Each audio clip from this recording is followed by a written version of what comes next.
Iya, tapi sekarang kita lihat dulu nih di match kedua Purgatory apakah bakal sama skenarionya. Jadi kita langsung masuk aja melihat di mana ternyata pesawatnya bisa gue bilang cukup balance, sedikit condong ke arah kiri tapi nggak masalah. Dan udah ada dua tim juga yang udah sampai di arah mod host atas bersama dengan Crossroad, juga ada Onyx bersama dengan Boss. Wow, ini Boss bakalan nyayur banget untuk di posisi mod house sendiri karena memang pergerakannya juga nggak terlalu cukup begitu riskan atau nggak begitu terlalu berbahaya ya, karena ketika lihat dari Boss sendiri itu dia memang udah bisa ngemakanin semua yang ada di area mod house. Ketika dia juga buat jalan ke arah field pun dia cuma hanya bisa ketemu sama Aerowolf, jadi nggak terlalu begitu berbahaya juga ya. Yes. Dan memang ada satu pemain juga dari Island of God yang udah ngambil crossroad dan mungkin aja bisa ketemu kalau misalkan memang dari ternyata Island of God malah justru turun ke Brazil. Iya, Brazil di sini bisa bilang bener-bener ramai banget sebagai center of the map. Udah ada suara firing juga yang dibuka dan ternyata Lord yang harus langsung kekenok begitu aja oleh seorang Rahmat dari posisi DG. Ini sangat krusial untuk IOG, ditabrak lagi oleh seorang Bion pelan-pelan Bos. Ditarik dulu sebentar. Itu dia Bion berhasil mendapatkan satu knockdown lagi dari sebelah kiri. Gocek cantik dulu Bion, tapi ternyata justru harus menjadi knock kedua untuk teman-teman dari DG. Dan ini dia Sasis cukup kemana-mana aimnya dari sebelah kiri cukup cepat juga respect peluangnya. Dan ini dia justru Abax yang malah harus kekenok dari DG Eternal. Wow, ini saudara DG benar-benar pecah banget. Tapi masih ada seorang Ferry dari belakang, cukup sekarang tapi masih bisa. Dan enggak, IOG harus puas di posisi ke-12 Tusun bisa gue bilang kali ini. Wah, gue ngelihat point view dari DG sendiri. Mereka sendiri punya senjata yang menurut gue nggak terlalu bagus ya, karena tadi sempat ada satu pemain dari Fori, dia cuma make Glock 18 ya, Glock 18. Dia coba buat melakukan satu distraksi sampai akhirnya memang dia juga terkena down. Tapi bagusnya dari sini dari DG Eternal, mereka nggak terlalu panik. Sebenarnya memang dari Island of God sendiri memang senjatanya udah bagus, mereka udah menang senjata. Tapi balik lagi dari setupnya, dari mereka coba buat melakukan satu inisiasi dari DG Eternal cukup tenang banget. Dan memang sempat ada satu pemain dari Abax sendiri yang terbaru di DG Esport, itu memang menjadi satu perubahan yang cukup signifikan ya untuk DG Eternal. Dan langsung aja kita langsung lihat standing round pertamanya. Dan inilah dia Aura Esport yang berhasil masih di atas betul dengan 46 poin, disusul dengan Aerowolf yang tadi sempat di shout out juga oleh analis kita yang katanya Fiskaloid bakal menjadi salah satu tim yang naik banget untuk di day match ke-10. Tapi nih ngomong-ngomong tentang DG Eternal yang baru aja nge-team wipe satu squad di posisi center of the map, sebenarnya tadi di arah Brazil itu nggak cuma mereka berdua, karena ada Dranix juga nih bersama dengan Devil dan kawan-kawan. Tapi mungkin karena open fire yang udah dibuka oleh dua squad tersebut, teman-teman dari Dranix yang sebenarnya menjadi posisi yang agak Brasilia bawah lebih decide untuk tarikmu dulu. Akhirnya kita nggak ngeliat kan ada third party dari teman-teman Dranix dan mereka udah mulai rotasi kedua di sini. Tapi itulah yang terjadi di arah Brasilia di early fight yang gue bisa bilang cepet banget. Dan untungnya juga dari DG Eternal ketika mereka satu grup sama Island of God. Jadi menjadi satu checkpoint juga untuk tim-tim yang tersisa dengan 5 tim yang ada di grup B, itu jadi cukup bisa buat seenggaknya dia udah dari DG Eternal udah bisa menangin satu tim yang mungkin bisa ngehalangin untuk bisa climb up point. Dan ini ada Onyx Ares ya.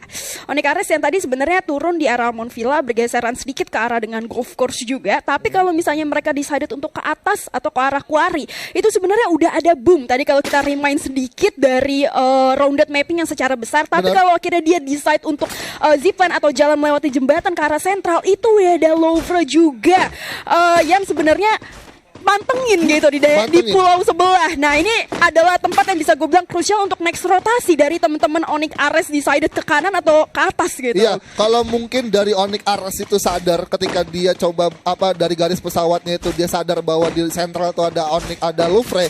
Mungkin memang Onyx Ares bakalan milih untuk ke arah kiri karena memang mereka nggak mau juga riskan untuk melewati jembatan dengan polosnya. kalau misalkan Lovre sadar ketika Onyx Ares bergerak, nah itu jadi satu advantage juga buat Lovre. Dan inilah dia ada player of the match kita juga dari Aura Esports. Ini adalah Aura Ame ya kan, Ame. Ame. Nah, ya ngomong-ngomong tentang Aura. Nah, ini yang tadi sempat kita bahas juga dari perhimpitan Moonvilla bersama dengan Golf Course. Ada Onyx Ares yang decided, oke, kita lebih milih ke arah atas nih karena nggak mungkin terlalu polos ke arah sentral. Tapi kalau ke arah atas di Marble Box-nya udah ada tim Buya kita di match pertama. Nah, ada Aura nih. Yes, memang ketika melakukan satu make decision untuk melakukan satu rotasi ya memang agak cukup riskan juga, dan kita harus bisa benar-benar aware juga ketika memang kita memutusin buat pilih satu tempat untuk turun, dan ya kita harus bisa benar-benar harus ada, pasti ada resikonya juga gitu kan. Betul. Ketika mereka mau mencoba buat objektif. Nah ini kalau sampai Boom Esport karena Quara ini cukup dekat dengan Marble Works juga di arah bawahnya bertemu dengan Aura, ini akan menjadi skenario yang sama ketika kita reminding tentang game pertama yang antara Boom saat itu dan ada beberapa member dari Aerowolf juga bersama dengan Aura nih. Nah iya, tinggal kita lihat aja nih dari Boom Esport bakalan coba ngambil ke arah mana. Kalau misalkan memang dia coba buat terobos ke arah Marble Works untuk bisa ngamalin rumah pantai, gua rasa bakal ketemu sama Aura Esport.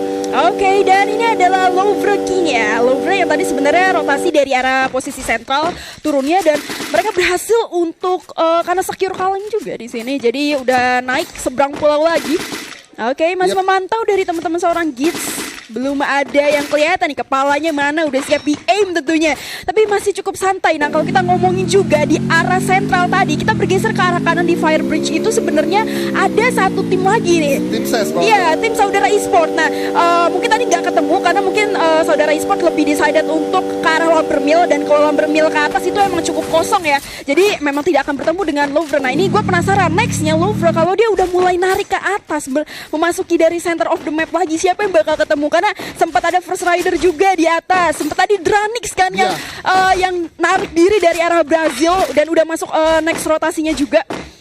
Kalau misalkan tadi kita lihat ya, kalau dari SES sendiri dia ngambil Fire Brigades, kalau dia ke arah kanan pun dia cukup melenggang banget buat dia ngambil KM-Set. Nah ini benar aja ini dia yang baru kita bahas tadi ya. Yes. Jadi benar ya, berarti teman-teman dari SES lebih ke arah Lumbermill terus ke arah ke campsite di sini, dan ternyata di atasnya masih ketemu juga satu rotasi yang sama setelah turun di satu pulau yang sama di bawah. Waduh. Nah ini nih yang menjadi cukup harus bisa diperhitungkan juga untuk Saudara Esport, karena mungkin dari Saudara Esport juga ketika dia tahu untuk melakukan rotasi ke arah campsite, ketika coba dia buat mentusin tempat di satu tenda ini, mereka pasti udah tahu, udah sadar bahwa ada satu tim yang mungkin udah staycation juga di satu daerah itu, dan udah bener aja kelihatan di sini Mang udah sadar ada J yang berlari dan satu vehicle yang terdengar di sana. Iya, betul banget, ada critical damage juga yang udah keluarkan dari seorang Mang di sini, tapi dari sisi kiri baru aja gue shot out masih ada First Rider, tapi ada Joker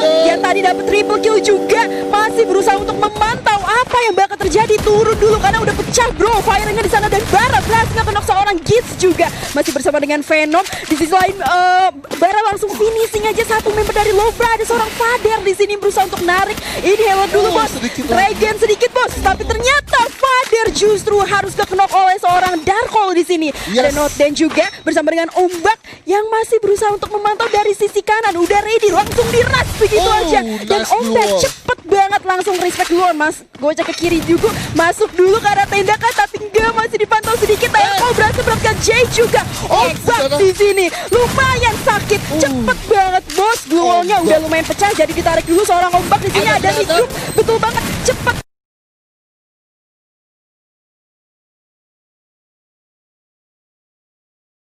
Ombak masih cukup pecah, gak bisa kabur karena posisinya choke point banget, dan ya Bara yang benar-benar membara, tapi ternyata lumayan kepukul, dan Saudara Esport harus puas di posisi ke-11. Wah, First Rider sangat mengejutkan banget. Kedatangan tim dari First Rider itu benar-benar membuat dua tim langsung rugi ya. Betul. Karena tadi ketika kita lihat dari point view-nya di mana tadi Lovre sendiri udah ketahuan posisinya dan tapi ini bentar dulu nih. Iya, karena masih dilanjuti 3 versus 1. Bros ditabrak. Itu dia First Rider.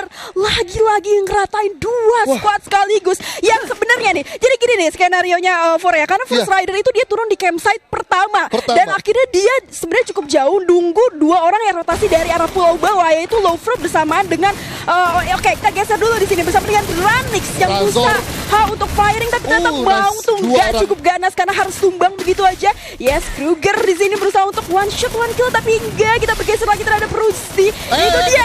Kenapa? Kirain gak ada siapa-siapa, tapi ternyata ada orang. Langsung di finishing aja bersama dengan Lau yang berusaha untuk ke arah depan. Lau di sini berusaha untuk ngejagain sedikit biar nggak bisa dijemput bos. Dan ini adalah sebagai last man standing yang masih bisa gulung-gulung gaming. What a play, Lau.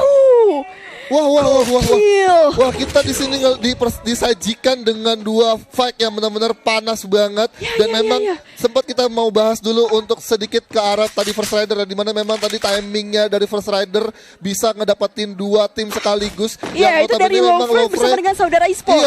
Yang kita kilas balik, Lovre sama saudara e-sport itu dari pulau yang bawah, kemudian rotasi ke arah center of the map di arah campsite yang memang First Rider turunnya di situ dan langsung rata. Nah, kita bergeser lagi nih terhadap Dranix yang tadi memang masih di arah Brasilia ternyata, tapi sempat kabur ketika fight dibuka oleh 2 tim sekaligus, yaitu dari DG dan IOG, tapi ternyata harus rata di sini. Harus rata karena memang tadi sempat kita lihat ketika Onyx Ares sendiri ya, memang tersisa tinggal seorang Rusty Z yang tadi cuma melakukan revive. Tapi pada akhirnya tadi gue lihat memang Lau berhasil untuk di revive, walaupun memang ada satu waktu yang mungkin bisa digunakan untuk Lau untuk menggulung-gulung match, sampai pada akhirnya malah justru yang Onyx Lau menjadi last man standing. Pada akhirnya juga bisa dapat 1 checkpoint tersisa dari pemain Dranix, dan akhirnya disitu memang setup atau mekanik pun yang dimiliki oleh tim Onyx Ares lagi cukup baik untuk pada malam hari ini. Oke, ngomong-ngomong tentang setup nih, ini ada boss yang sebenarnya baru aja rotasi ke arah Fields. Kenapa? Karena awal starting dia turunnya di arah Modcos, udah mulai turun di Fields, ternyata masih ada Airwolf yang memang dari awal dia udah standing alone turunnya di sini nih. Udah ditungguin aja, dan kira-kira bakal pecah apa enggak nih di sini. Titan yang my god, bener aja Black di sini berhasil nge-knock seorang Kojak. Nah, ada trading yang dilakukan oleh Boss Titan dan juga Airwolf sendiri, dan dari Boss Titan pun juga nggak mau coba buat ambil resiko karena dari zonanya sendiri mereka masih dapat. Mereka nggak terlalu terburu-buru juga. Ketika memang zonanya udah coba buat ngerapat ke zona putih, baru dari situ ada satu keputusan yang mungkin bakalan diambil oleh Boss Titan ketika memang zonanya narik ke arah tim Airwolf. Dan memang untuk dari resource sendiri, walaupun memang di sini globalnya cukup memadai, tapi harus benar-benar ada perhitungan yang cukup matang juga dari Boss Titan, nggak bisa langsung blunder gitu aja. Dan ini dia yang tadi sempat kita bahas sedikit, apakah kira-kira Aura bersama dengan Boom bakal ketemu lagi dan mengulang skenario di match pertama. Tadi udah ada open fire sedikit untuk ngasih pressure dari teman-teman Aura Esport terhadap Boom, dan langsung berusaha untuk di-aim sedikit demi sedikit oleh seorang View, tapi menerima banyak banget damage dari teman-teman Boom Esport juga kali ini. Ini keputusan dari Boom juga cukup bagus banget. Dia coba buat langsung narik ke kanan, tapi dari Aura sendiri nggak mau ngasih kesempatan karena Aura udah nebak juga. Kalau misalkan posisi itu udah ketahuan, itu menjadi satu juga kesempatan buat Aura bisa langsung ngambil arah ke sana, dan ini menjadi satu rotasi atau cutting rotasi yang dimiliki oleh Aura untuk bisa mendapatkan point kill. Dan karena udah di-decide juga, my god, langsung one shot one kill, dimana Nuting di sini harus terkenok begitu aja. Ada spam granat yang udah dibuka oleh seorang Amek sebagai player of the match kita, dan Amek berusaha untuk langsung ngeras begitu aja ke kepalanya bos. Critical dilompatin. Gila, dapat satu lagi, dan gue rasa harus puas di posisi ke-8. Ini dia Aura yang walaupun sebenarnya tadi Nuting itu udah bunuh diri karena mungkin teman-teman dari Boom itu udah expect kalau misalnya nggak bakal bisa menang fight yang udah dibuka sama Aura. Tapi kita bergeser dulu terhadap bos di sini yang udah sangat kritis, dimana tersisa satu orang Cupai, tapi ternyata gak. Titan lagi-lagi harus puas di posisi ke-7. Wah. Ini dari Boss Titan di area field benar-benar dikejutkan dengan satu pelontar yang dimiliki oleh Bang. Dan memang tadi gue lihat di information kill itu memang Boss Titan harus terkena satu pelontar dengan 3 orang sekaligus. Wah, ini benar-benar satu kerugian juga buat Boss Titan untuk di match selanjutnya agar cukup try hard juga melakukan satu claim point sendiri ya. Dan Yes. memang juga di sisi lain pun Boom juga yang berada di satu grup dengan Boss Titan itu juga harus ter-wipe up sama grup sebelah. Yes. Yang dimana notabene emang Aura Esport itu nggak ada satu singgungan poin gitu kan. Nah di itu grup ada kecil. DG yang tadi memang sebenarnya baru menang fight di arah Brasilia ya. Kemudian ketika akhirnya teman-teman dari Onyx Olympus yang udah turun dari Crossroads di sini nice. langsung berusaha untuk ngasih tapping fire oleh seorang Charles. Tapi itu udah kemakan zona juga yang harusnya gue rasa menjadi free point sih. Yes, untuk free point. iya teman-teman dari Olympus di sini Ergon yang berusaha untuk memberikan tapping tambahan lagi. Di sisi lain Yoda juga berhasil mendapatkan satu orang tapi ternyata pecah banget. Karena gak cuma ada DG Eternal bisa dengan Olympus saja, karena masih ada Onyx dan juga Aura yang masuk ke next zona selanjutnya. Yes. Tapi di sini firing masih dibuka oleh seorang Yuda yang tadi memang udah nggak kenok satu orang juga dan Oh my dua God. orang dari DG harus sangat krusial. Di mana seorang Abak juga udah lumayan low masih bersama dengan Fari di sini yang bisa gue bilang posisinya sangat-sangat sulit untuk menjemput teman-teman dari Onyx Olympus yang ada di depan. Di sini dua orang harus tumbang dari Eternal masih bertambah dengan DG yang berusaha untuk ngejaga posisinya. Tapi Onyx udah lumayan tersebar nih kalau kita lihat dari minimap ya. Yes, dan di sini dari DG Eternal sendiri udah benar-benar nggak bisa buat naik karena memang dari sisi kanannya sendiri tuh udah ada Onyx juga, Onyx Ares dan juga Aura. Agak kesulitan banget dari DG Eternal buat bisa langsung naik ke rumah batu karena dari Onyx Olympus sendiri benar-benar nggak bisa kasih nafas dan bener aja di situ dari Ergan atau dari Ais sendiri udah berhasil mendapatkan satu checkpointnya lagi untuk karena tim DG Eternal. Di sisi lain pun ada tim Aura Esport yang ada satu pelontar yang dilepaskan oleh seorang Guns ke arah tim First Rider dan berhasil langsung dapetin dua pemain sekaligus. Di sisi lain pun satu pelontar berhasil masuk ke rumah kuning dan DG Eternal harus ter-wipe out di musim ke-6. Ada satu critical damage yang cukup baik tapi di sini Guns nggak bisa menyelamatkan dan akhirnya Darko harus posisi kelima ya tadi ya. Yes, bener banget di sini dari Darkol satu tapping berhasil ke arah tim Olympus di sana dan Tayo pun harus ter-wipe out oleh Aero Wolf di sana. Ada steal kill yang terjadi. Iya, sebagai Tayo the last man standing tuh teman-teman dari Onyx yang harus di finishing oleh Aero Wolf. Dan bener aja gue masih teringat-ingat kalimat Fiskaloid yang katanya Aero Wolf bakal menjadi bisa gue bilang serigala yang membakar game di match day ke-10 kali ini dan masih bersama dengan seorang Bang yang berusaha untuk ngeras ke arah First Rider yang udah sangat-sangat terpojok bot. Udah langsung banyak banget pelontar bersama dengan granat yang berusaha untuk diras ke arah dalam rumah Tayo juga. Dan itu dia Black yang berusaha untuk hancurin. Darko masih sibuk ngeton bot. Ngapain sih? Dan masih ada dengan Black juga yang berusaha merasa First Rider harus puas posisi kedua. Ini dia Booyah Aero Wolf. Wow, Aero Wolf takes the Booyah untuk match kedua pada malam